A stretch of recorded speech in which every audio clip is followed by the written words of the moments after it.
अब देखो कैसे तुम्हारे प्राण एक ही वार में इस देह का साथ छोड़कर उड़ जाएंगे। मेरी मायावी अग्नि तुम्हारे भोले भाले से इस मुख को जलाकर भस्म कर देगी।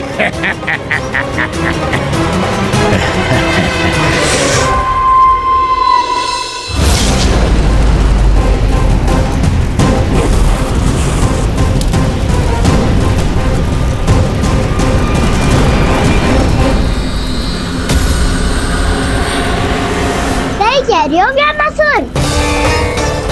भोला भाला तो दिखता हूँ मैं, मैया भी यही कहती है।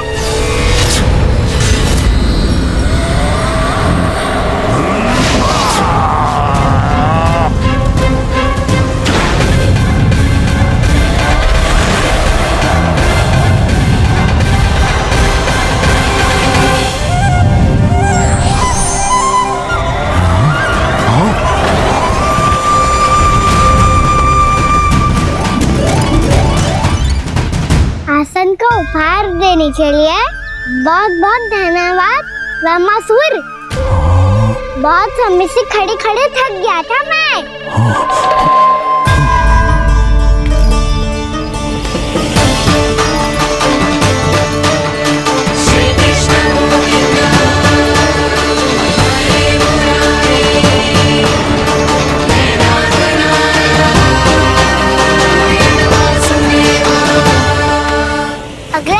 दिखाओ ना। तुम्हारी यही जिज्ञासा आज तुम्हारा अंत करने में सहायक बनेगी मूर्ख बालक।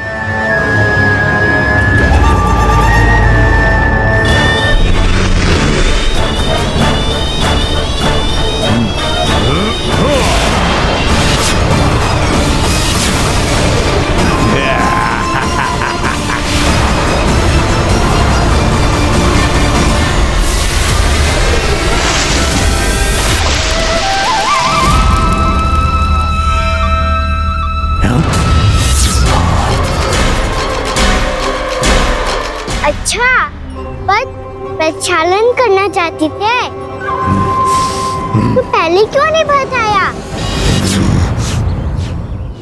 मुस्कुराना बंद करो। तुम्हारी ये हंसी मुझे कांटों की तरह चुभ रही है।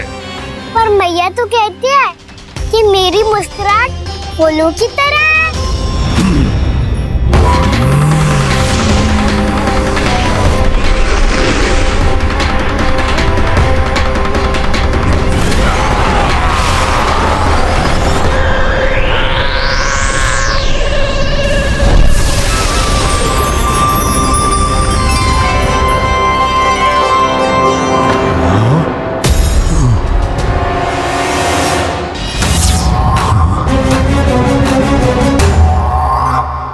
था ना मेरी मुस्कुराहट बिल्कुल इन्हीं फूलों की तरह है। और तो कर क्या रहे हो व्यामासुर? कभी आसन दे रहे हो, कभी पद प्रक्षालन कर रहे हो और अब फूल भी चढ़ा दिए। तुम मुझ पे वार करने आए हो कि पूजा करने? तुम्हारी पूजा तो मैं अब ऐसी करूंगा कि तुम मृत्यु के बाद भी मुझे भूल नहीं पाओगे बालक।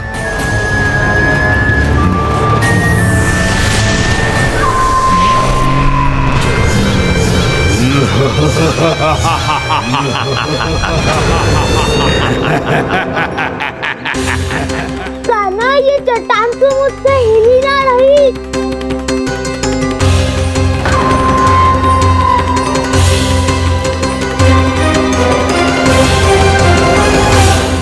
अभी कंदरा के अंदर कुछ क्षणों में ही प्राण वायु समाप्त हो जाएंगे।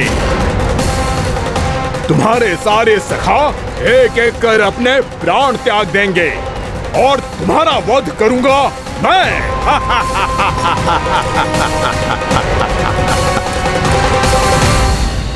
अरे सब जन बच के रहना। छलिया आया हुआ है वृंदावन में। अरे छलिया आ गया है। वृंदावन में मायावी छलिया। अरे क्या हुआ? कौन छलिया? मायावी छलिया, सबको छलता है वो। हाँ, कुछ भी कर सके है वो। बहुत भयानक। अरे भानु, ठहर जरा, क्या हुआ? बहुत भयानक है वो, बच के रहना सब लोग। अरे भेष बदल ले तो है वो। हाँ। क्या हुआ? छलिया है वो। अरे मेरी बात तो बताओ। रानी भाभी, रानी भाभी, कान्हा घर पर ही है ना? ऐसे भड़बड़ा क्यों रहे हो? कोई भूत देख लियो है क्या? भूत ना भाभी, छलिया से भेंट हो गई। सच्ची का मायावी छलिया है भाभी। क्या उल्टा सीधा बोले जा रहे हो? ठीक से बताओ। अब बोलो भी। वो काना के पीछे पड़ो है वो। मेरे लल्ला के पीछे? हाँ रानी भाभी, हमारे अचेत होने से पहले हमने उसे ये कहते सुना था कि वो वृंदावन आने वाला है कान्हा से मिलने। हे नारायण, मेरे कान्हा की रक्षा करना। जसोदा जी, मायावी छलिए से बचना बालकों के बस की बात ना है। जीजी, बालक वन में अकेले ही हैं।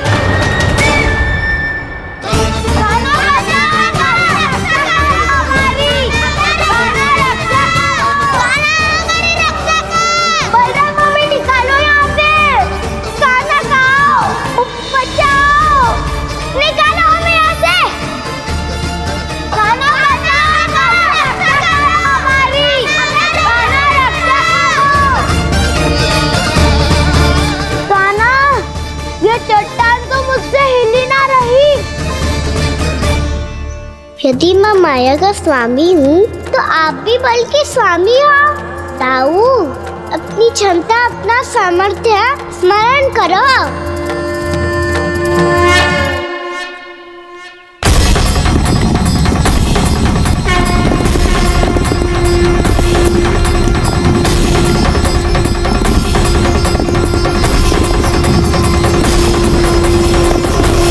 इससे पहले कि वो कंदरा का द्वार खोल के तुम्हारे सखाओं को बाहर निकाले, मैं तुम्हारे प्राण ले लूंगा कृष्ण।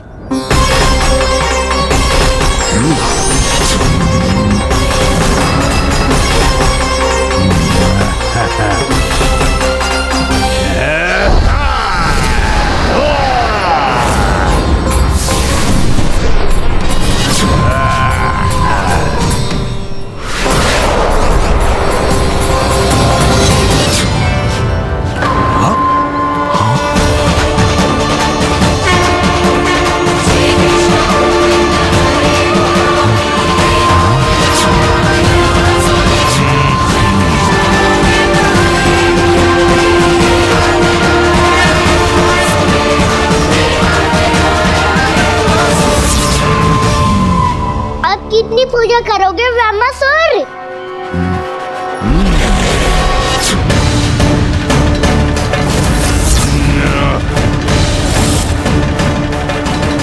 प्रभु तो खेल खिला रहे हैं इससे, और ये खेले जा रहा है विवश होकर, उनकी माया से बाध्य होकर।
जो प्रभु के सामने माया करने आया था, वो स्वयं को ही माया में उलझा हुआ पा रहा है।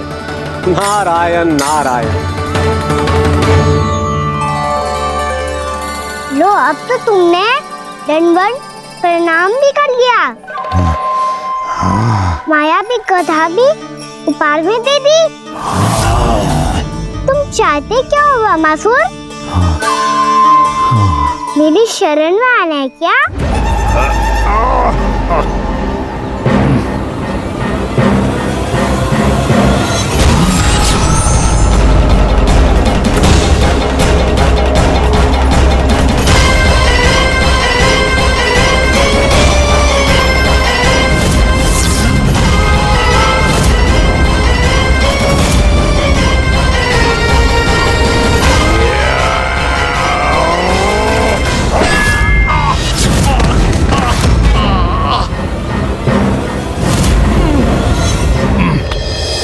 सोच विचार का समय ना है हमारे पास। अपने बालकों की रक्षा के लिए इसी क्षण में निकलना होगा। और वो छलिया किसी का भी रूप धारण कर सकते है। सुलक्षणा तेरा, शांति तेरा या मेरा, किसी का भी रूप धारण करके हमें भ्रमित कर सकते हो। इसीलिए हमें सतर्क रहना होगा। समझ आई? चलो।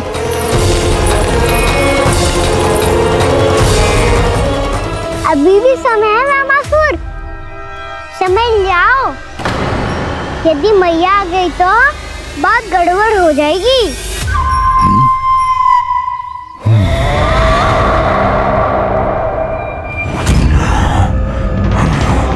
मुझसे दूध का कोई लाभ नहीं होगा। रामासुर, स्मरण करो तुम कौन हो। मायासुर का पुत्र हूँ मैं, अपने स्वामी महाराज कंस का सेवक हूँ, और तुम्हारा हूँ मैं काल।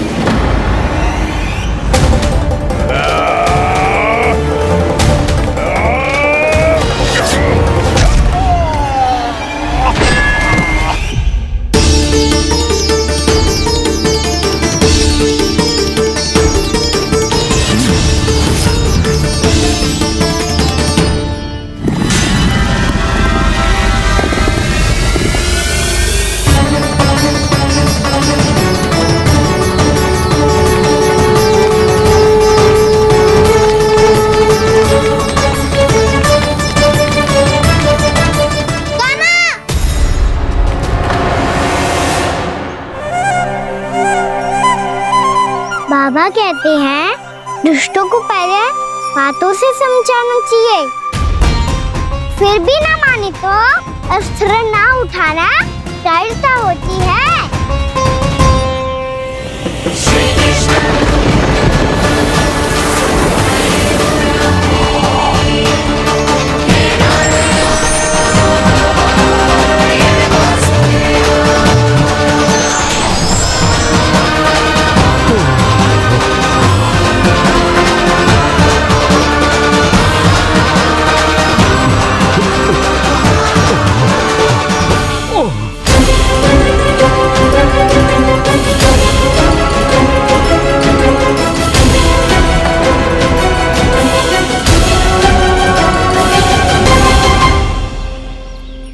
पता था मुझे, अपने बाबा के स्वरूप को हानि नहीं पहुंचाओगे। सही कही तुमने।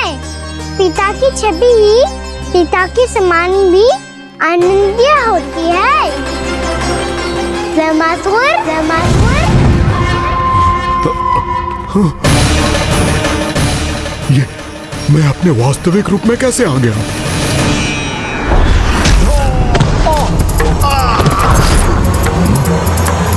मेरे बाबा का स्वरूप नहीं लेना चाहिए था तुम्हें। मैया ने सिखाया है भूल को क्षमा किया जा सकता है, पर जानबूझ के किए गए अपराध के लिए दंड ही एकमात्र विकल्प होता है। ये बार बार अपनी मैया का नाम ले रहा है। यदि मैं वो स्वरूप लूं तो अपनी मैया पर वार नहीं कर पाएगा ये।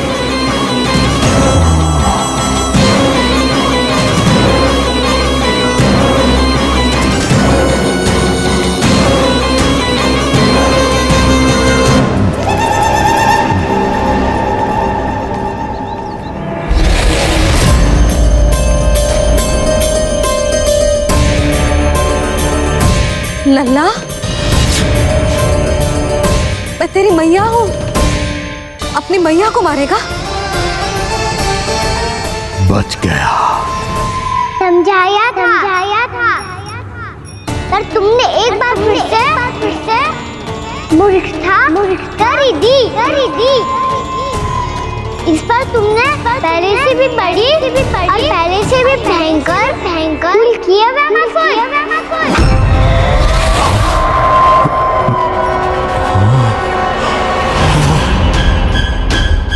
ये क्या हो रहा है मुझे?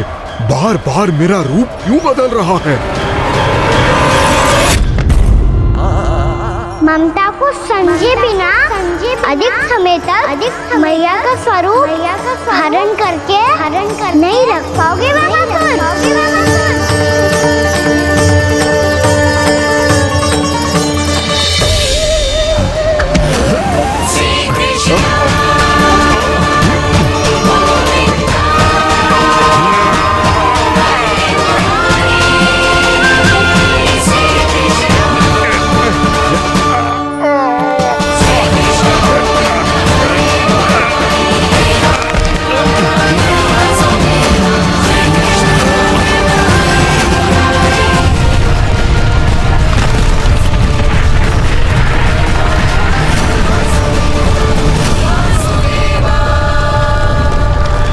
के क्रोध से धरती भी कांपने लगी है।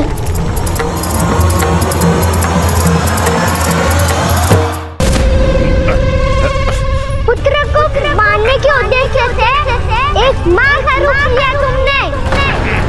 ये ममता का और मेरी मैया का घोर अपमान है रावणासुर।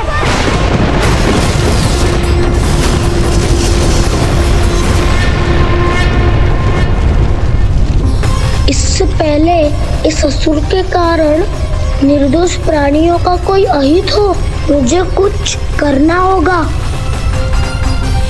यदि मैं माया का स्वामी हूँ तो आप भी बल के स्वामी हो। दाऊ, अपनी क्षमता अपना सामर्थ्य स्मरण करो।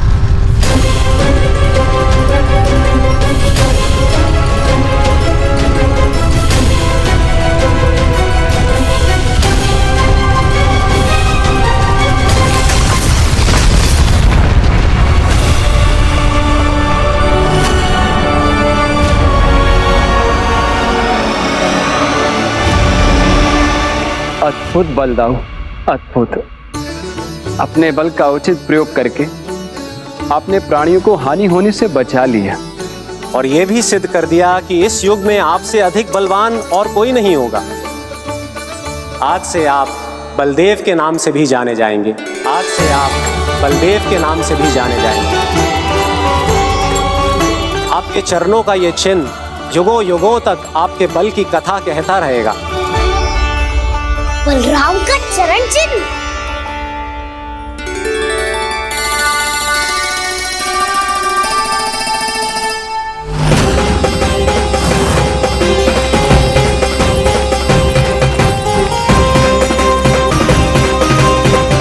मेरी माया से आज तक कोई नहीं बच पाया है।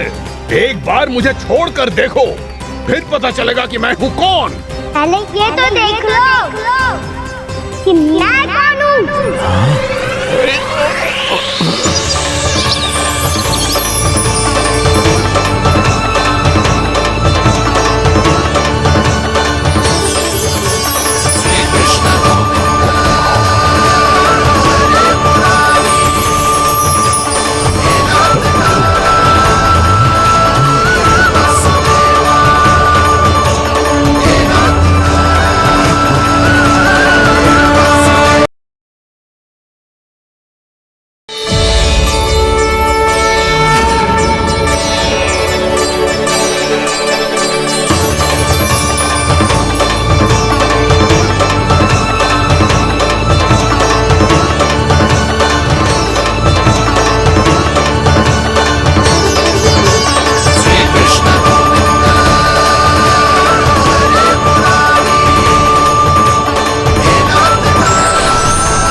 बहुत समय पहले की बात है।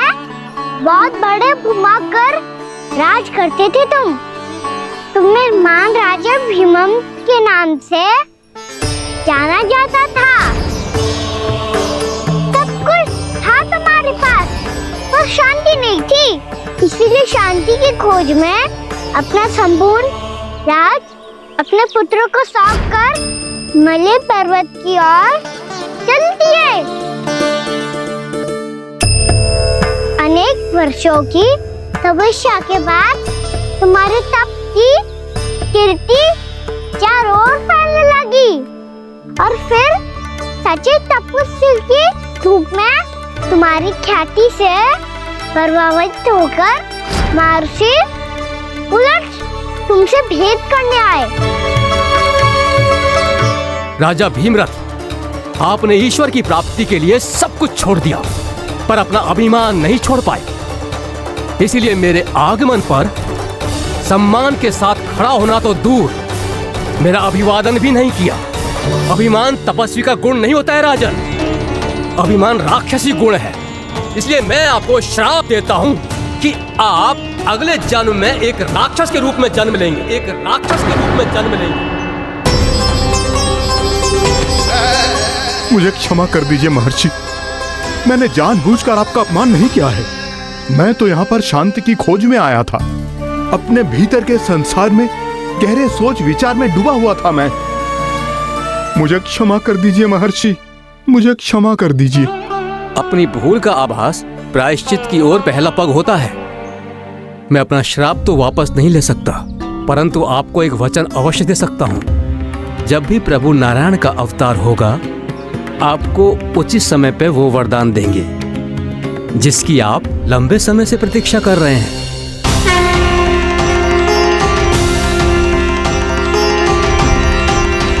प्रभु, आपने मेरी आंखें खोल दी। अब मुझे पता चल गया है कि आप कौन हैं और मैं कौन हूँ। इसलिए आप मुझ पर कृपा करके अपने चरणों में स्थान दे दीजिए। मुझे वो शांति प्रदान कीजिए जिसकी खोज में मैं वर्षों से भटक रहा हूँ। शांति तो मोक्ष में ही है, इसीलिए मैं तुम्हें मोक्ष का वरदान देता हूँ।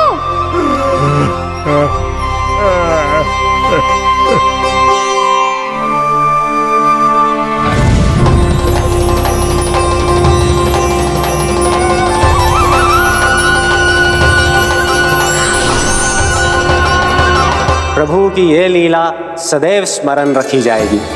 इस स्थान को इनका आशीर्वाद मिलेगा और इस कंदरा को व्योमासुर की कंदरा के रूप में पहचाना जाएगा। भविष्य में अनेक ऋषि मुनियों की शरण स्थली बनेगी ये कंदरा।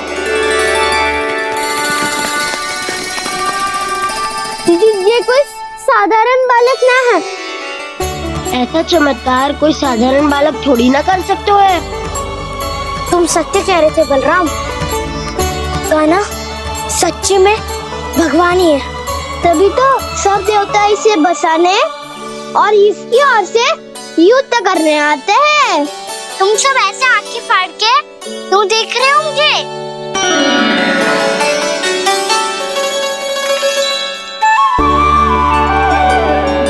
बलराम, तुम बलवान हो और कान्हा भगवान है। दूर दूर तक कोई दिखाई ना दे रहा है। ना जाने किस हाल में होंगे बालक। कहीं हम ही तो मार्ग ना भटक गए शीघ्रता के चक्कर में। अब तो एक पग भी ना चलो जा रहे हो। जल, किसी के पास जल है क्या? कंठ तो मेरा भी सूख रहा है मौसी। भाभी, निकट ही जमुना जी है, कहूँ तो वहाँ से जल ले आओ। मैं भी जा रही हूँ भाभी, एक से भले दो। हाँ चल, शीघ्रता से आओ। हाँ।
जानकी, जानकी,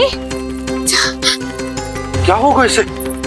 देखो ना जी, अब छलिया की सूचना मिलते ही हम सब बालकों को ढूंढने चली गई और ढूंढते ढूंढते सबको बहुत प्यास लगी आई जी। तो जानकी जमुना जी की नदी से जल लेने गई और उसने जमुना जी का पानी पिया और उसकी जेदशा हो गई। बालक कहाँ है? वो ठीक तो है ना? ऊपर से सब ठीक है, पर भीतर से बहुत भयभीत है सब। जानकी तो बिल्कुल नीली पड़ गई है। लग तो है विष फैल गया है इसको पूरे तन में। मथुरा के सर्वश्रेष्ठ विदेह जी को बुलाया गया है उसके उपचार के लिए। जैसे ही इसने जल को मुंह से लगाया, ये गिर पड़ी चटपटाने का अवसर भी ना मिलूं। हाँ वैद्य जी, और निकटी मृत पशु भी पड़े हुए थे। हाँ, मैंने भी अस्थियां देखी थी।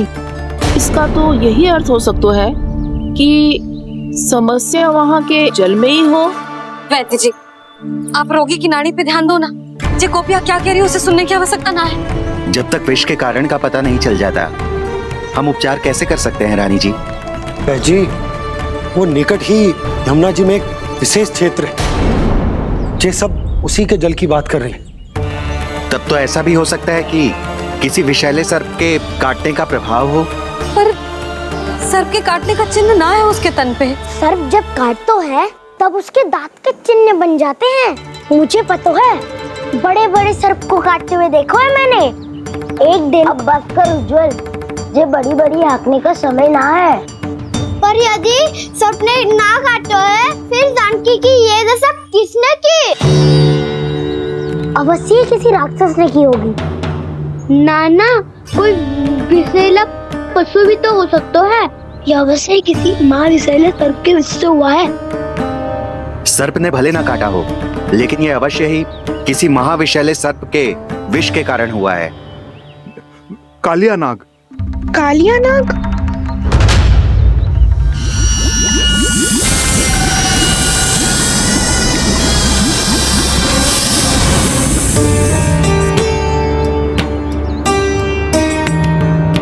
संकेतों से तो ऐसा लगता है कि जानकी ने कालिया नाग के क्षेत्र के विशाल जल पी लियो है। कालिया नाग एक लोक श्रुति है, कल्पना में गढ़ी हुई एक कथा, और कछु ना है। हमें जाके पता लगाना पड़ेगा। पर हमें वहां जाने से मना किया है ना बड़ों ने। उज्जवल सही कह रहे हो है। इस समय जानकी के स्वास्थ्य से अधिक महत्वपूर्ण और कछु ना है। जानकी हमारे लिए ही जलाने गई थी जी। ना मैं उसे जाने देती ना जैसा वो तो। वैद्य जी, आप शीघ्र कछु करो, कैसे भी कछु भी करो, पर इसके प्राण बचा लो। यशोदा, धैर्य रखो, श्री नारायण पर विश्वास रखो, वो सब ठीक कर देंगे।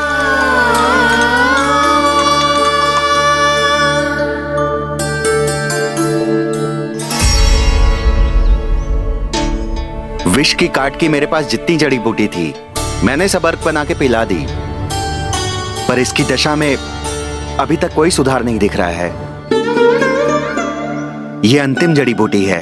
अगर इससे भी चमत्कार नहीं हुआ, तो फिर जो नारायण की इच्छा।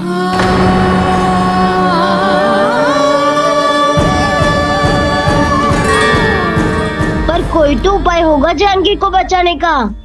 कान्हा, यदि तुझे किसी औषधि के बारे में पता है, हमें बता दे, हम जाके ले आएंगे।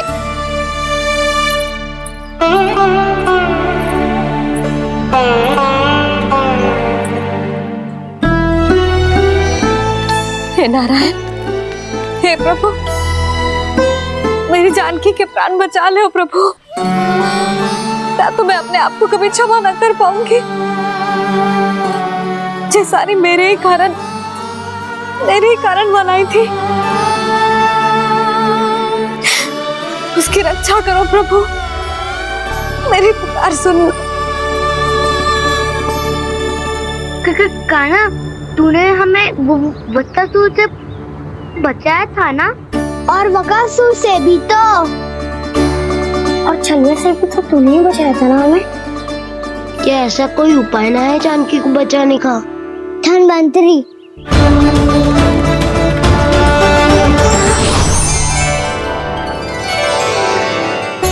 मैं आ गया हूं प्रभु, चिंता मत कीजिए, आपके आदेश का पालन अवश्य होगा। यशोदा मैया,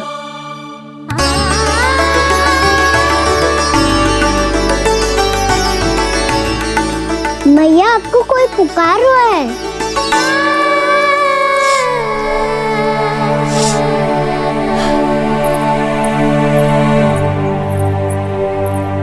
चिंता मत करो मैया, अब धन्वंतरी जी आ गए हैं और सब संभाल लेंगे।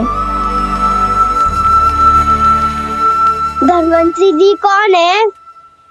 जिन्होंने संसार का आयुर्वेद दिया, आरोग्य के देवता, वे श्री नारायण के अवतार।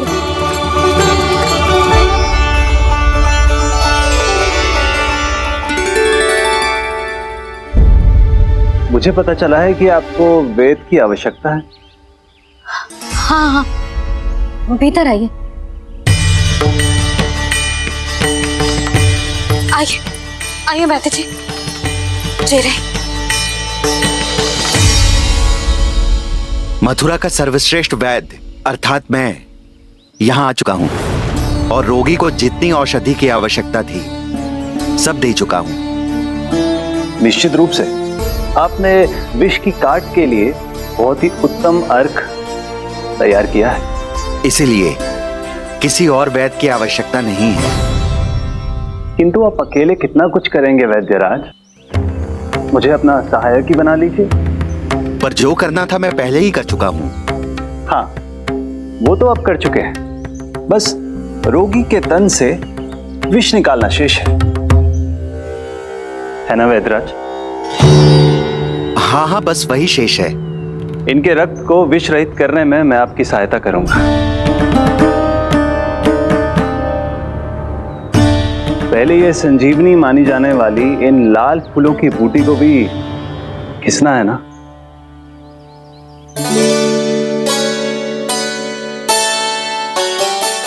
हाँ हाँ, तुम सही कह रहे हो, इसे अच्छे से घिसो।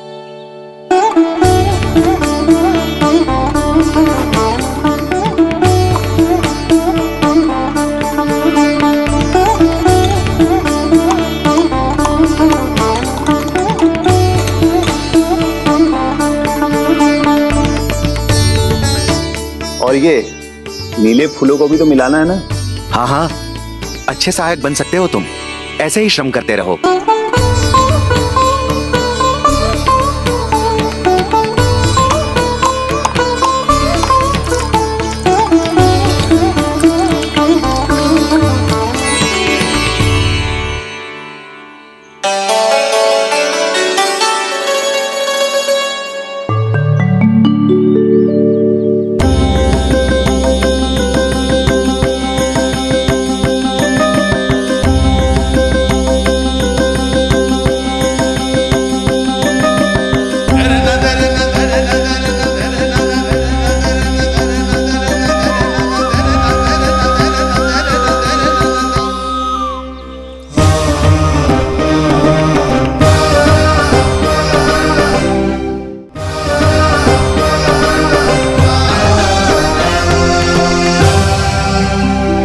जानकी स्वस्थ हो जाएगी ना धन्वंतरी जी?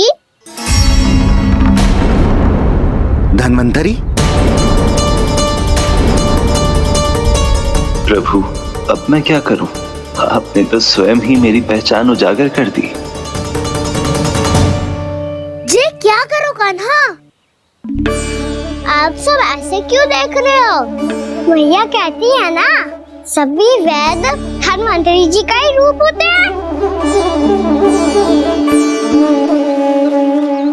वाह कृष्णा, चतुर तो हो तुम। वैसे वास्तविक धन्वंतरी मैं हूँ, मेरा अर्थ है वास्तविक वैद्य मैं हूँ। ये तो मेरा सहायक है, मुझे पूरा विश्वास है बिल्कुल ठीक हो जाएगी। वैसे ही थोड़े ना मुझे मथुरा का सर्वश्रेष्ठ वैद्य कहते हैं लोग।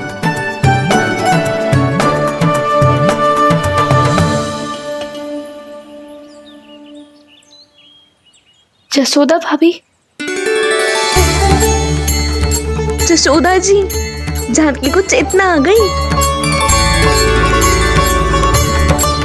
जानकी,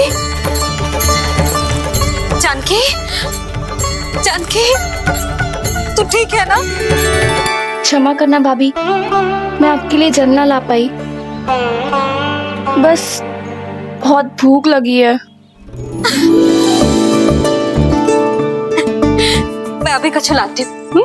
जानकी माखन खाओगी?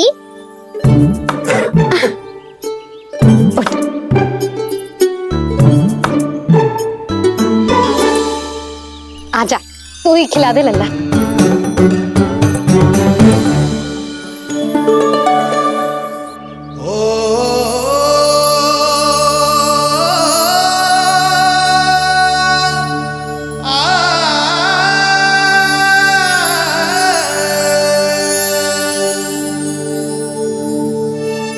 तुम सब मेरे लल्ला को माखन चोर कहती हो ना, आज देखो अपना ही माखन जानकी को खिला रहे है।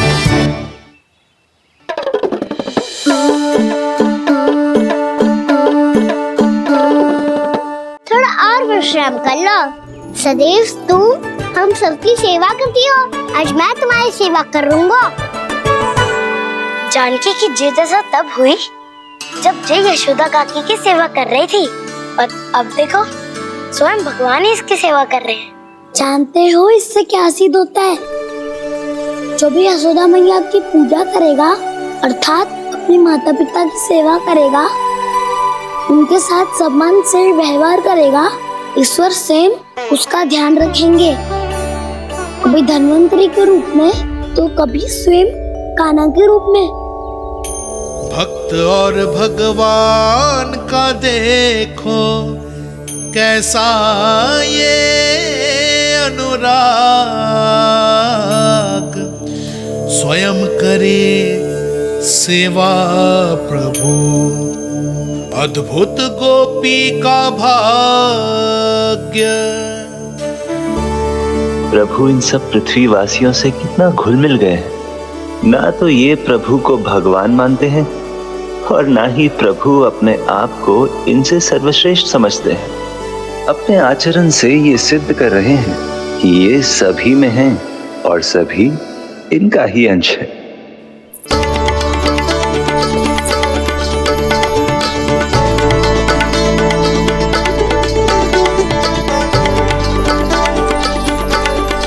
प्रभु,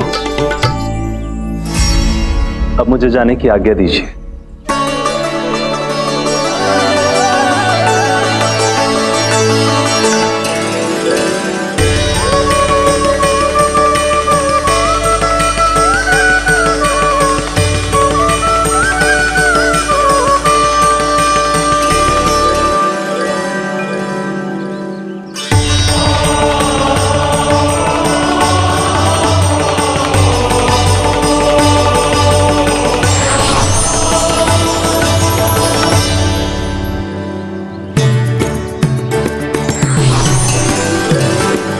कान्हा ने तो सच्ची में धन्वंतरी जी को बुला लिया था।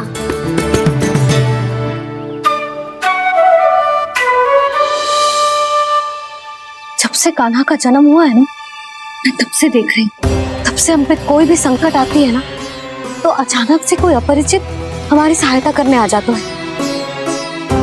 और जाते समय कान्हा की आज्ञा लेके जाते है, और कभी कभी तो इसे प्रभु बोल के जाते है। बाबा संभालो।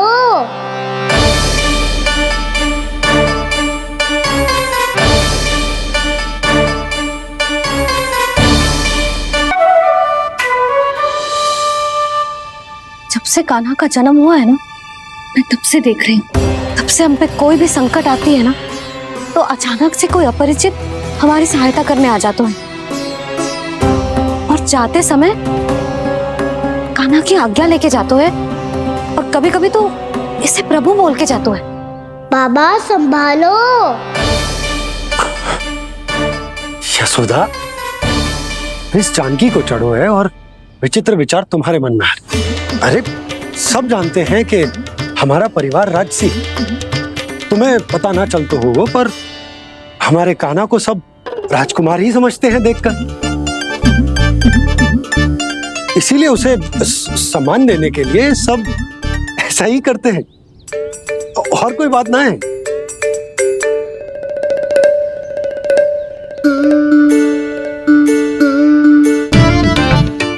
अब जे मेरे लल्ला को ऐसे क्यों घूर रहे हैं? बुरी दृष्टि लगाएंगे क्या? वैद्यराज जी, आपके सहायक तो गए, अब आप यहाँ क्यों? वो क्या है ना, मैं अपने रोगी का निरीक्षण करके पूरी तरह से संतुष्ट होकर ही जाता हूँ।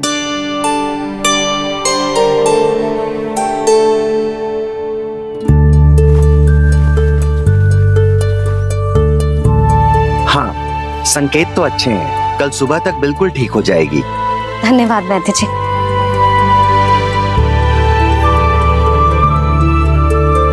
बस तो फिर हम कल पकड़न पकड़ाई खेलेंगे जानकी।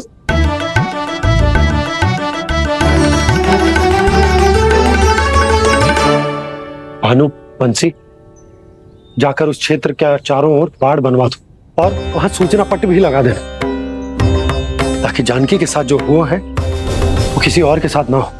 शीघ्र जाओ। जी ठीक है।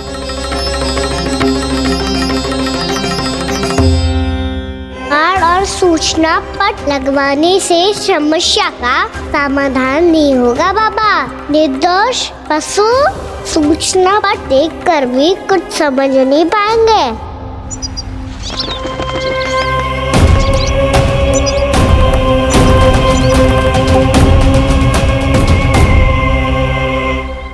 तो तुम्हारे कहने का अर्थ यह है कि व्योमासुर मारा जा चुका है और वो बालक अब भी जीवित है। हाँ महाराज, मैंने गोप बालकों को कहते सुना था कि कृष्ण ने छलिया को मोक्ष दे दिया है, पर वृंदावन सुरक्षित नहीं है महाराज। वो एक बहुत बड़ी समस्या से जूझ रहे हैं। कैसी समस्या? गांव के निकट क्षेत्र में किसी विषैले सर्प का निवास है। उसके विष का प्रभाव इतना भयानक है महाराज, जैसे विष ना हो, स्वयं हलाहल हो। मेरी कोई भी औषधि रोगी का उपचार नहीं कर पा रही थी। निकट के क्षेत्र में कहां है वो सर्प? गोप मानते हैं कि वो सर्प गांव के निकट यमुना नदी के जल में रहता है। मुझे तो लगता है महाराज, ये कालिया नाग की कथा कोई किंवदंती या लोक श्रुति नहीं, एक सच्चाई है, एक विशैली सच्चाई।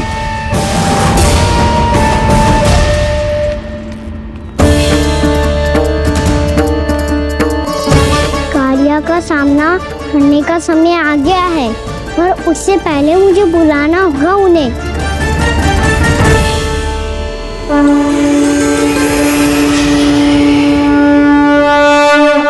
संसार के दारुण भय का नाश करने वाले, सभी कष्टों का हरण करने वाले, विश्व का समस्त ऐश्वर्य प्रदान करने वाले, कमल जैसे लोचन, मुख और चरणों वाले आजानुभुज श्री राम को मैं बार बार नमस्कार करता हूँ।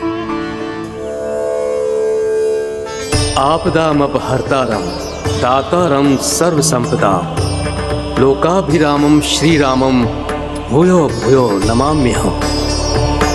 कागभूसोंडी कागभूसोंडी कागभूसोंडी। प्रभु क्षमा करें, मुझे जाना होगा।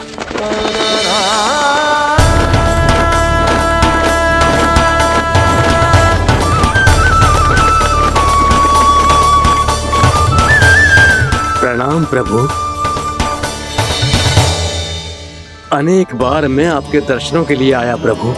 कभी नंद भवन के झरोखों से आपके दर्शन करके चला जाता था, तो कभी दूर किसी वृक्ष की आड़ से आपको निहार लिया करता था। आज आपने स्वयं मुझे बुलाकर धन्य कर दिया प्रभु।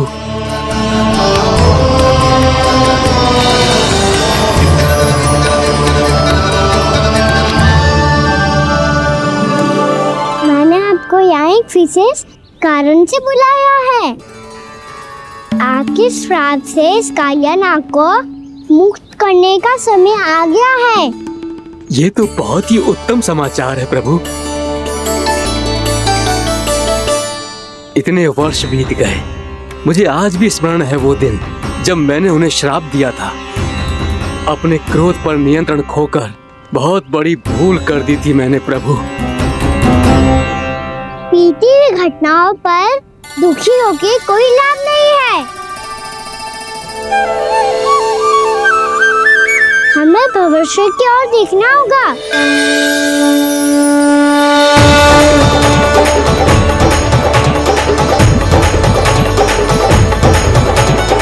आदेश कीजिए प्रभु, क्या आज्ञा है आपकी? जब मैं कालिया नाग का सामना करने जाऊं, तो आप यही रहेगा। आपको अपने आप पता चल जाएगा कि कब क्या करना है। और हाँ, लौटते जाते समय नारद मुनि से कहिएगा वो आकर मुझसे भेंट करे। अवश्य प्रभु, प्रणाम। क्या इसने सच्ची में देवर्षि नारद को बुलाया है? नारायण नारायण, आपको संदेश भेजने की आवश्यकता नहीं थी। आप स्मरण करते और मैं चला आता। तुम्हारा कल्याण हो नारद।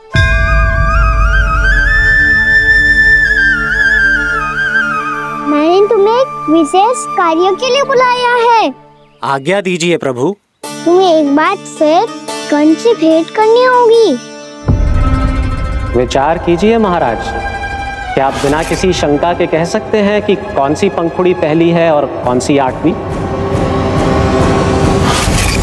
उस दुष्ट से भेंट करना स्वयं कीचड़ में उतरने के समान है प्रभु। कमल पुष्प प्राप्त करना हो तो कीचड़ में उतरना पड़ता है नारद। आपका आदेश तो मैं स्वप्न में भी नहीं टाल सकता प्रभु। कंस कालियानाग के बारे में जान गया है, पर वो उसका सामना करने का साहस नहीं कर पाएगा। मैं आतुर हूँ प्राप्ति, मूर्ख नहीं। मेरी बुद्धि फिर नहीं गई है। मैं स्वयं उस कालिया जैसे महाविषैले सर्प के सामने खड़ा हो जाऊं और अपने ही काल को आमंत्रित कर लूं। तो फिर अपने लाभ के लिए उसका प्रयोग करने का कोई और उपाय सोचिए स्वामी। कुछ ऐसा कीजिए कि यमुना नदी का पूरा जल विषैला हो जाए और वृंदावन वासी उसका उपयोग करे और आपका काल कहलाने वाला वो बालक स्वयं काल के गाल में चला जाए। उत्तम उत्तम सुझाव है प्राप्ति। अब मुझे उस कालिया तक पहुंचने का मार्ग ढूंढना होगा। उसको विवश करने का कोई उपाय ढूंढना होगा, क्योंकि व्यक्तिगत रूप से उससे भेंट करना असंभव है। असंभव। आप सही कह रहे हैं प्रभु। कंस में उतना सामर्थ्य नहीं कि वो कालिया नाग का सामना स्वयं कर सके। वैसे तो कालिया गरुड़ देव का भी सम्मान नहीं करता, तो फिर वो कंस का सम्मान क्यों करेगा भला? नहीं करेगा, पर कंस तुम्हारा सम्मान अवश्य करेगा नारद। तुम्हारी बातें भी सुनेगा और मानेगा भी। ये मेरी योजना का बहुत ही महत्वपूर्ण भाग है। तुम कंस के पास जाओ और कहो कि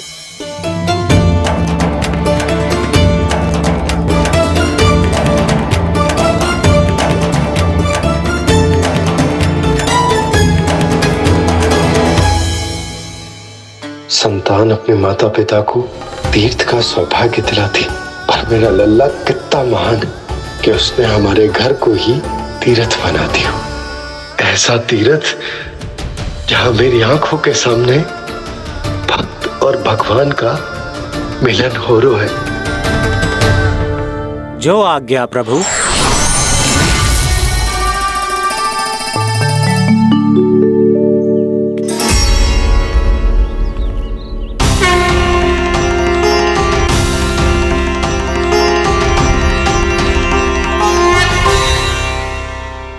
बाबा।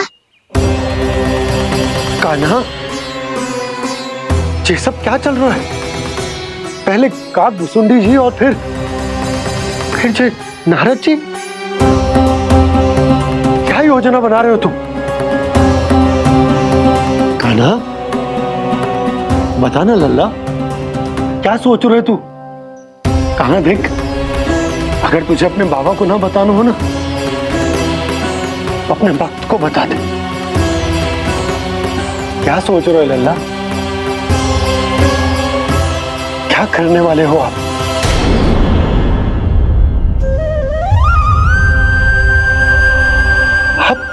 आप इतने दुखी क्यों हो? कान्हा, कान्हा, क्या होगा? क्योंकि मुझे आभास हो गया है बाबा, समय आने वाला है। कौन सा समय आने वाला है लल्ला? शीघ्र सब कुछ बदलने वाला है। भैया को मेरा सत्य पता चल जाएगा बाबा।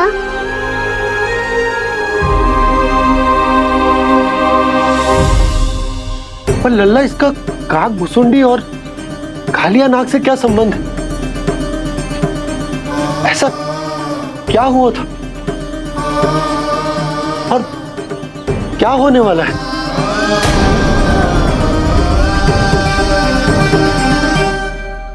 जो होने वाला है बाबा, उसका संबंध उससे है जो सैकड़ों वर्ष पहले हुआ था। महर्षि भृगु के एक वंशज थे वेद शिरोमणि, जो विंध्याचल की पहाड़ियों में साधना कर रहे थे। तभी वहाँ अश्वशिरा नाम के एक दूसरे मुनि आमंत्रण के बिना ही आ गए। कितना सुंदर और शांतिपूर्ण आश्रम है। यहाँ प्रभु की साधना करने में बहुत आनंद आएगा। शीघ्र ही अश्वशिरा मुनि उपस्थिति के कारण होने वाले व्यवधान से बाध्य होकर वेद शिरोमणि ने अपनी आंखें खोली। कौन हो तुम और यहाँ क्या कर रहे हो? आपके आश्रम में बहुत शांति है मुनिवर। साधना करने के लिए बहुत ही उत्तम स्थान है ये। मैं चाहता हूँ कि मैं भी यहाँ। आप यहाँ साधना करना चाहते हैं, लेकिन इतना भी नहीं जानते कि किसी के आश्रम में प्रवेश करने से पहले उसकी आज्ञा लेनी चाहिए। आप ये भी नहीं जानते कि यदि कोई यज्ञ कर रहा हो तो बिना अनुमति के वहाँ प्रवेश करने से उसकी यज्ञ साधना भंग हो सकती है। आप क्या साधना करेंगे मुनि? आप तो साधना के योग्य ही नहीं हैं। इतना अपमान! एक मुनि के मुख से इतने कड़वे शब्द शोभा नहीं देते। मैं तुम्हें श्राप देता हूँ, जितनी विषैली तुम्हारी जिह्वा है उतने ही विषैले सर्प बन जाओ तुम। और ऐसा सर्प जो सांस भी ले तो निकट का वातावरण दूषित हो जाए। तुम्हारे इस दुस्साहस के लिए मैं तुम्हें श्राप देता हूँ कि तुम अभी इसी क्षण कौवा बन जाओ, और ऐसा कौवा जो कांव कांव करके अनर्गल प्रलाप करता रहे।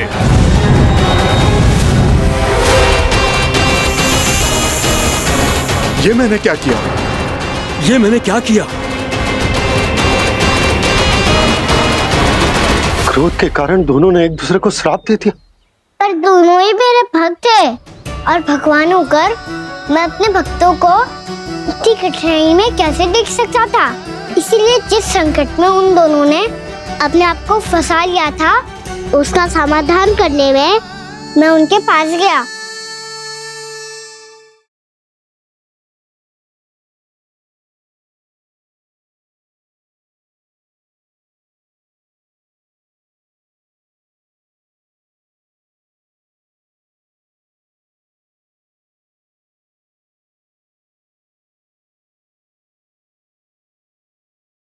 तंग करे मैया को खिंचाए, खेले रूठे मनाए।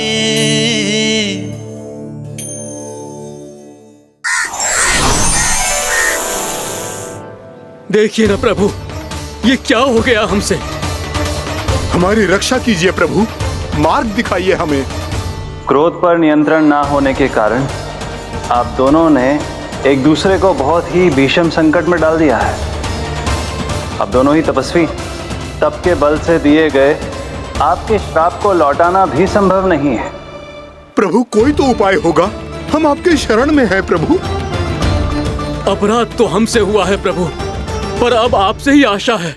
कुछ ऐसा कीजिए भक्त वत्सल, जिससे हम दोनों के श्राप का प्रभाव कुछ कम हो जाए। आप दोनों ही मेरे भक्त हैं, इसलिए आपकी पीड़ा का निवारण करने का एक उपाय है मेरे पास।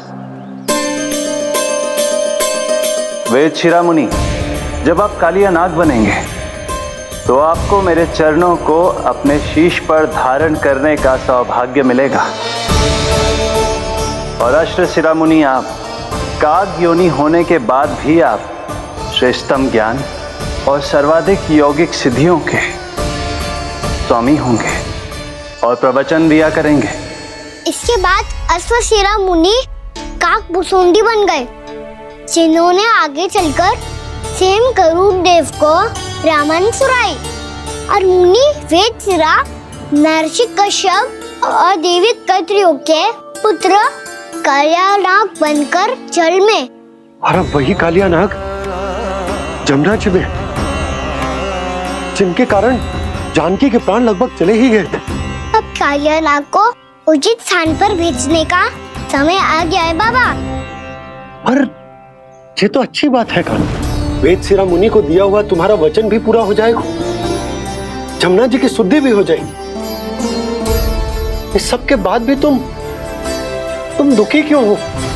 क्योंकि इसके बाद मैया के सामने मेरा रहस्य खुल जाएगा बाबा। उन्हें पता चल जाएगा कि उनका बालक कोई साधारण बालक ना है।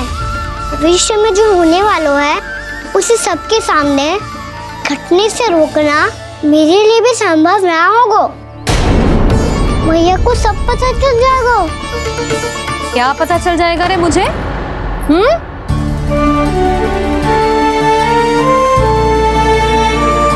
यही कि सबसे अधिक प्रेम मैं आपसे ही करता हूँ। अब बस भी कर, चलो भोजन के लिए बुलाने आई थी तुम दोनों को।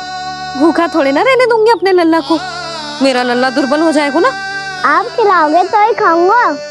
हाँ ठीक है, मैं ही खिलाऊंगी। अब चल, आओ जी चल।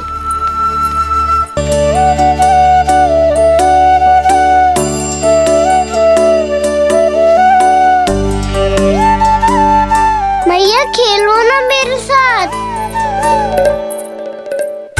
मैया सुनो ना, मेरी बात ना मानोगी? अभी बहुत कार्य पड़े लल्ला, देख जानकी को औषधि भी देने जानो है ना। औषधि मैं दे दूंगा, फिर तो खेलोगी ना आप मेरे साथ?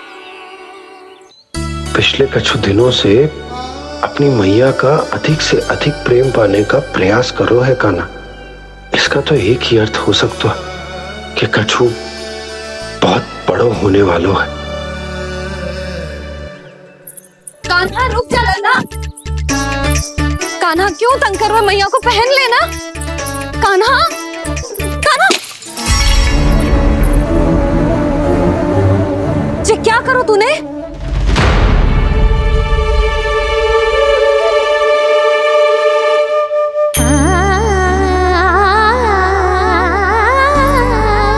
अच्छा ठीक है, अब मुंह लटकाने की आवश्यकता ना है। ये ले।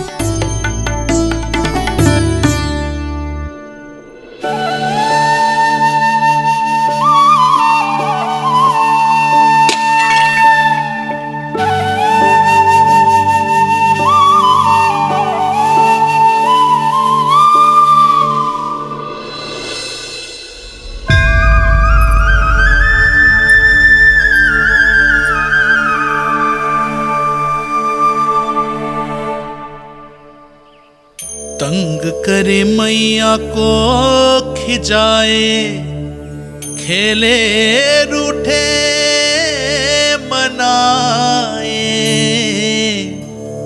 लीला अनोखी करके शरारत, कान्हा दंड भी पाए।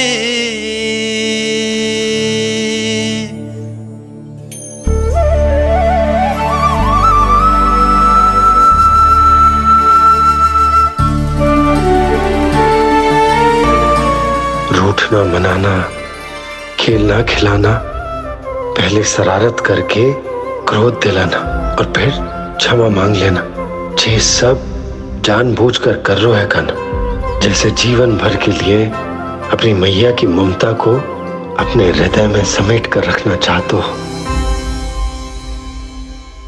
कैसे कैसे करूं उस कालिया से मित्रता, कैसे करूं उसका उपयोग?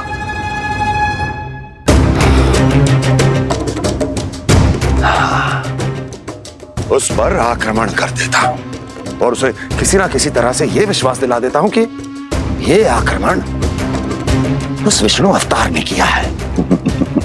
फिर वो क्रोध में आकर सारे वृंदावन वासियों को अपने विष से समाप्त कर देगा। उचित है, ये उचित है।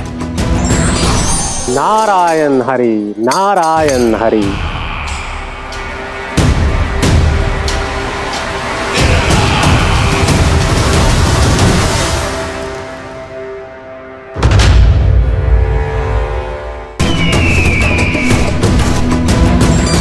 नारायण हरि, नारायण हरि।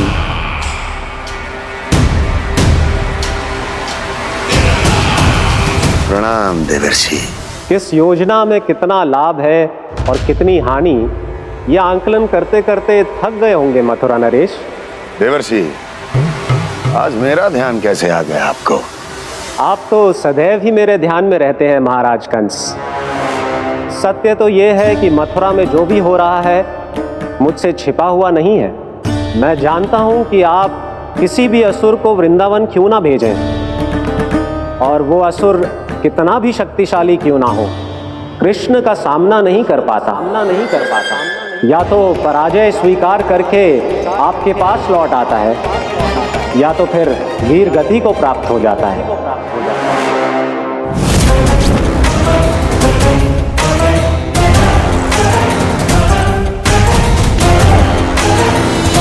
वाह, मुझे मेरी असफलताएं स्मरण कराने आए हैं, मेरे घाव को खुरेदने आए हैं, उन पे नमक छिड़कने आए हैं।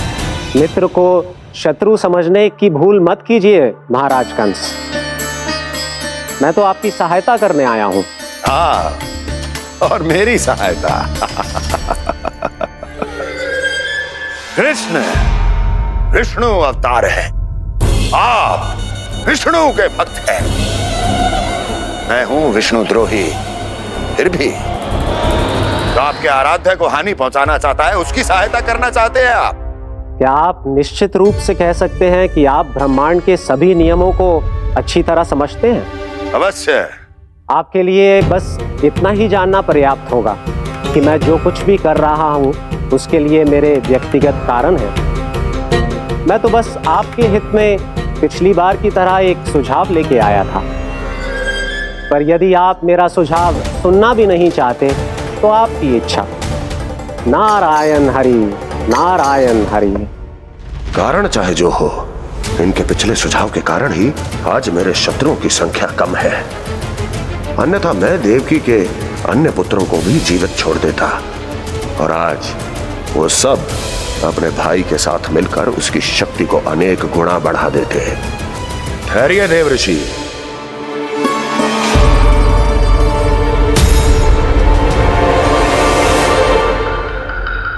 बताइए क्या सुझाव है आपके पास? मेरे सुझाव का नाम है कालिया नाग।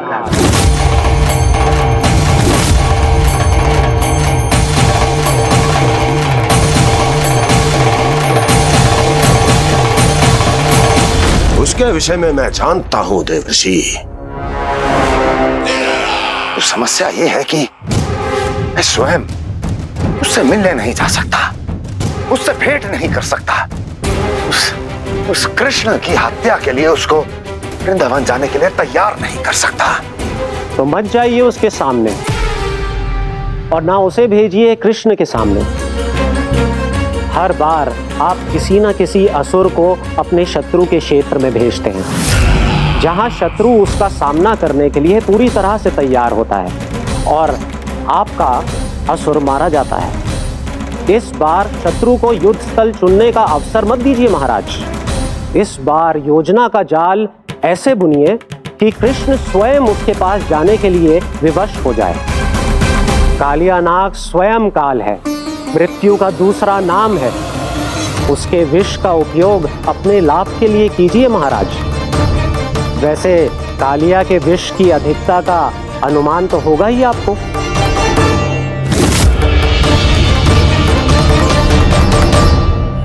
एक बार जो उसके क्षेत्र में पहुंच गया, फिर उसके विष से बचना असंभव है। उचित सुझाव है देवर्षि, उचित सुझाव है। देवर्षि, उस छलिया विष्णु की भक्ति करते करते आप भी उसके रंग ढंग सीख गए हैं। उचित है, उचित है।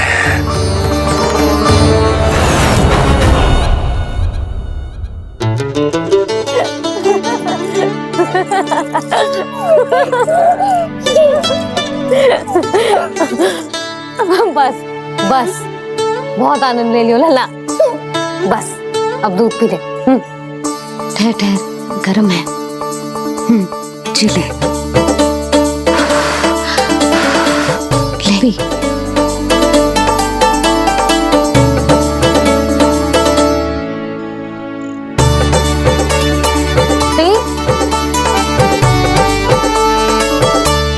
मैं ना होती तो ना जाने क्या होता तेरा।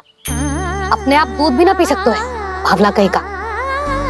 आपकी इस प्रेम के लिए तो मैं धरती पे आया हूँ मैया। मैं भी यही सोच रहा हूँ यशोदा कि तुम ना होती तो मेरा क्या होता। इसी बात पे थोड़ा दूध और कजू खाने को दे दो। अरे मैं तो भूल ही गई। तनिक ठहर जाओ जी, दूध पी लेना तो आपके लिए भी कछु ले आती हूँ।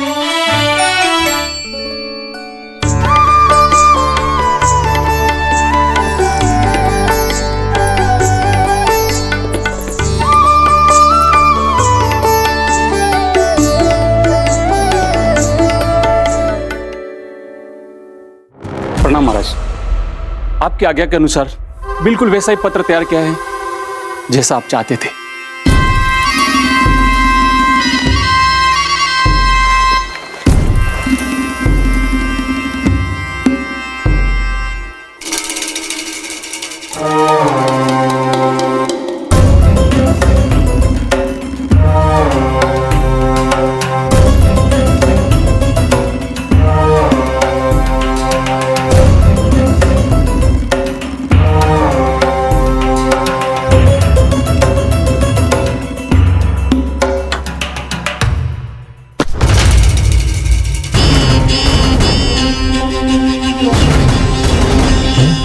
कृष्ण जन्म से लेकर आज तक ये मेरी सबसे महत्वपूर्ण योजना है। इसका सफल होना निश्चित है दूत, किंतु केवल वही करना जैसा मैंने कहा है। जाओ।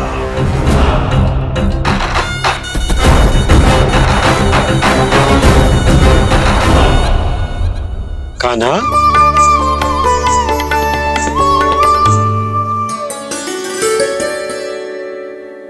क्या होगा? बाबा मैं चाहता हूँ कि मैया की स्वमता क्रिस्टल फ्रेम की वर्षा मुझ पे सरते ऐसे होते रहे। वो तो होती रहेगी लल्ला। अपने लल्ला के लिए किसी मैया का प्रेम कभी कम हो सकता है भला? नंदराज, वो मथुरा से एक दूत आयो है महाराज कंस का राजपत्र लेके।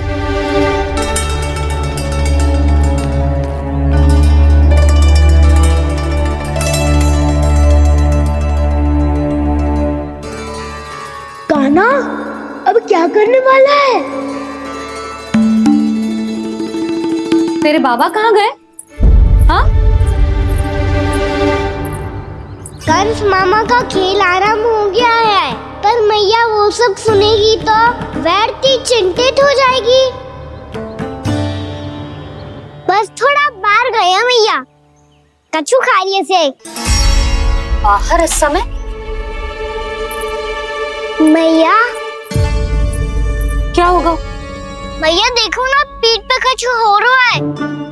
मेरा हाथ ना पकड़ो, आप करो ना। यहाँ? क्षमा करना मैया, पर अभी बाबा को ही संभालने दो ये सब। कहिए, क्या संदेश लाए हैं आप? नहीं नंदराज, नहीं। महाराज कंस का आदेश है कि ये संदेश सभी गांव वालों के साथ ही पढ़ा जाए। ठीक है, मैं गांव वालों के सामने पढ़ दूंगा, पर मुझे तो दीजिए पढ़ने के लिए। महाराज की आज्ञा का पालन करना आपके लिए भी आवश्यक है नंदराज। सभी गांव वासियों की सभा बुलाइए। बंसी, सभी गांव वालों की सभा बुलाओ।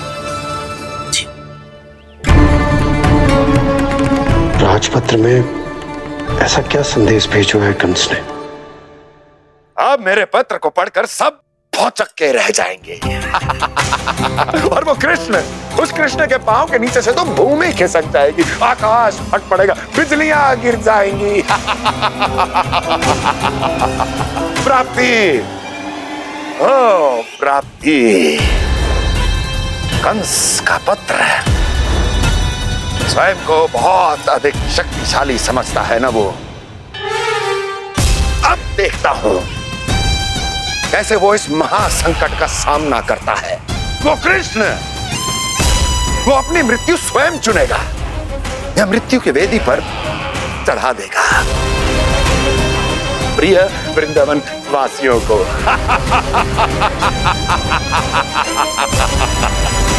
अब आएगा आनंद प्राप्ति, अब आएगा आनंद। सबको इकट्ठा करवा के ही पढ़वाएगो। अवश्य ही कोई विशेष संदेश दिया होगा कंस ने। मैं भी यही सोच रही हूँ सुलक्षणा जी, कछु ना कछु तो विशेष है, पर जे हो क्या सकता है? हाँ, बात तो सही है। ऐसा कहा हो सकता है सभी गांव वासियों के सामने कहा जाए, कछु तो विशेष अवश्य लग रहे हैं। बाहर तक कोलाहल क्यों हो रहा है? मैया, मैया, अब क्या होगा? मैया देखो ना, सर पे कछु हो रहा है। लल्ला, नारायण ने तुझे हाथ दिए हैं ना? पीठ की बात अन्य थी, अपने सिर की सेवा स्वयं कर। सर पे तो हाथ पहुंच रहा है ना?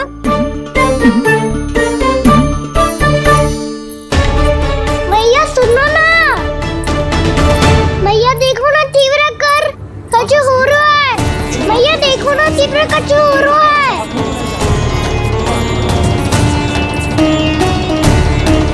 सब लोग आ चुके हैं, अपना संदेश सुनाइए आप।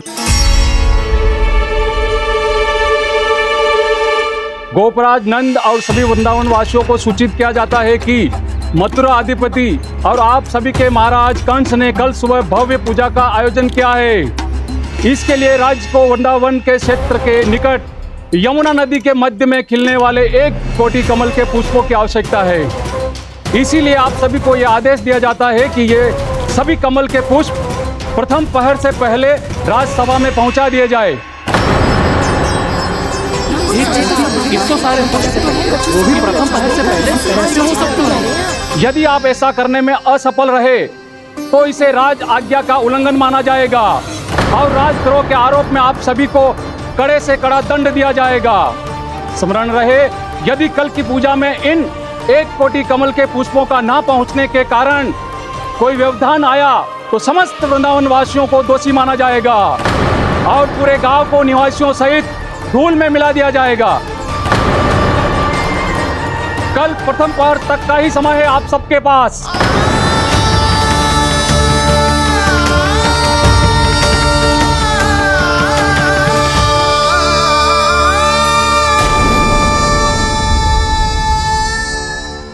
एक कोटि कमल पुष्प, वो भी कल प्रथम प्रहर में? ऐसे कैसे संभव है? और कोई साधारण पुष्प ना, यमुना नदी के मध्य खिलने वाले विशेष कमल के फूल चाहिए उन्हें। लेकिन यमुना नदी में तो कालिया नाग ने विष घोल के रखा है, तो फिर कैसे हो पाएगा? यह असंभव है। हमारी मृत्यु का संदेश भेजा राजा कंस ने। सदैव की भांति इस समस्या पर भी गांव के बड़े ही विचार करेंगे। बालकों का यहाँ होना उचित ना है।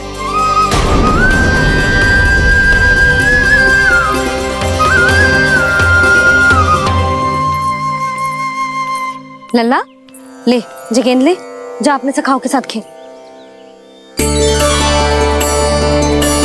सुबह उज्जवल, मधुमंगल वसंता, देखो मैया ने क्या दिया है।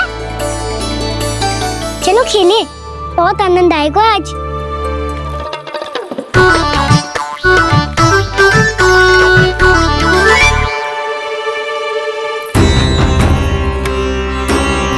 भानु, बंसी, जाओ और शीघ्र ही वो घेरे का कार्य समाप्त करो।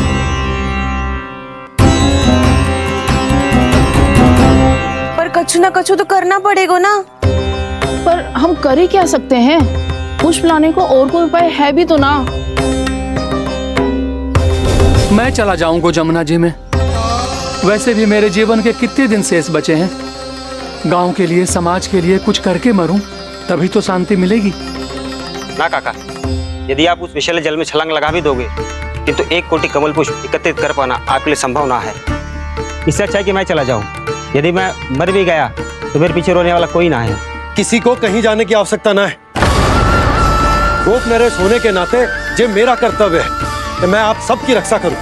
नंदराज, आपको जाना है तो जाओ। हरिया, काका, भैया सब चले जाओ। लेकिन आपको पता है वहाँ का जल कितना विषैला है। आप लोग एक क्षण भी जीवित नहीं रह पाओगे। फिर कैसे इकट्ठा करेंगे 1 कोटि कमल पुष्प? आप बात तो सही कह रही हैं शांति। उस दुष्ट कंस ने ऐसी मांग रख के हम सबको फंसा दिया। हम में से कोई भी क्यों ना चला जाए और इस संकट का समाधान ना निकले को। कान्हा, बताना कौन सा खेल खेलें? गेंद पकड़ खेलते हैं, पर एक बात सुन लो सब, कोई भी तीव्र गति से ना फेंकेगा गेंद को। भैया ने फ्रेम बनाई है मेरे लिए। सब तैयार हो? हाँ।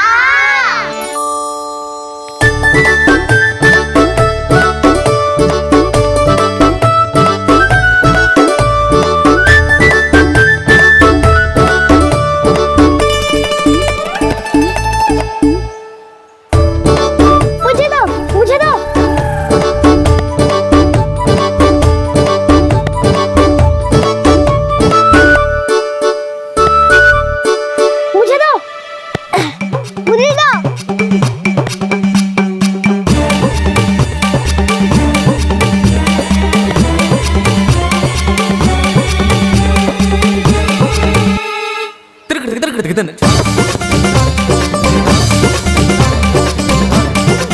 कान्हा, इतनी धीरे से फेंकेगो तो कैसे आनंद आएगो? थोड़ा बल लगा के फेंक। हाँ कान्हा, हम अभी बड़े हो गए हैं, तू अब भी छोटे बालकों की तरह फेंक रहे है।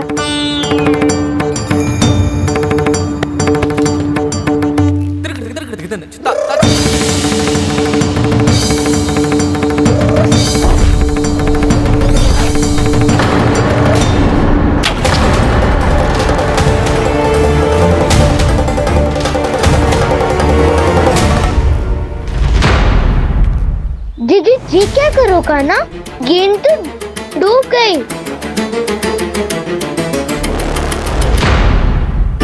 अच्छा, तो ये सब इसकी योजना का भाग था ताकि ये कालिया का सामना कर पाए। तुम सबने तो कही थी तीव्र गति से फेंको, देखो फिकवा दी ना मेरी गेंद मुझसे नदी में। अब मुझे जाके लानी पड़ेगी। रुक जा कान्हा, रुक जा कान्हा। जी क्या बोल रहे थे कान्हा? इसमें तो बहुत संकट है। कोई भी संकट मेरी मैया का उपहार खोने से बड़ा ना है। बहुत प्रेम से बना के उन्होंने दी थी।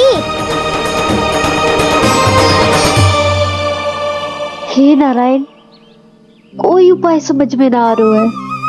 भैया, हम कैसे करेंगे हम अपने गांव की रक्षा? कीड़े पड़ेंगे उस दुष्ट को। यदि उसके कारण किसी के प्राण चले गए तो कौन सा फल मिलेगा उसे इस पूजा का? तुम सही कह रही हो यशोदा। हमारे पास कोई और दूसरा विकल्प भी तो ना है। यदि हमने मथुरा की राज आज्ञा का पालन ना किया तो इसका दुष्परिणाम पूरे गांव को भुगतना पड़ेगा।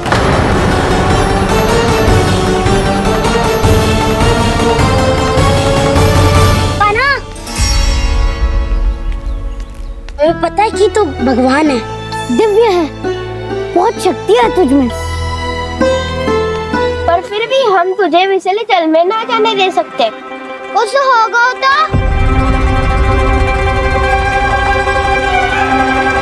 तुम सब इतनी हट कर रहे हो तो ठीक है, ना जाऊंगा।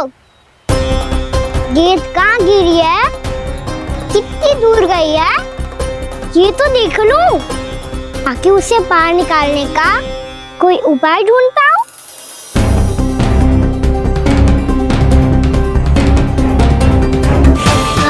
हाँ।